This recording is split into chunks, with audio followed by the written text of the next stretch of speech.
நீங்கள் எந்த விஷயத்த உண்மையான சமூக இழிவுன்னு நினைக்கிறீங்க?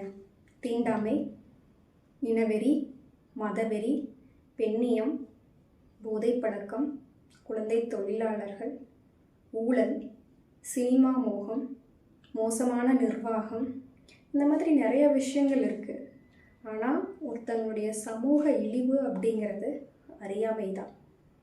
இப்போது குறிப்பாக பெரியாராக இருக்கட்டும், அம்பேத்கராக இருக்கட்டும், அவங்கள பற்றி படித்த ஒரு வாசகர் என்ன பண்ண மாட்டார், கண்டிப்பாக அந்த சாதி ரிலேட்டடான ஒரு விழிப்புணர்வு அவருக்கு கண்டிப்பாக இருக்கும் இல்லையா? அதே போல் இயற்கை சூழல் சார்ந்த புத்தகம் வாசித்தவங்க கண்டிப்பாக பீர் பாட்டிலை குடிச்சிட்டு வனப்பகுதியில் காட்டு அதுக்குள்ளே எல்லாம் போட மாட்டாங்க. அதுவே இப்போ ஓவியங்கள், சிற்பங்கள் பற்றியெல்லாம் படித்தோம்னா அந்த ஓவியங்கள் மேலே, சிற்பங்கள் மேலே நமக்கு இருக்க மாட்டோம்.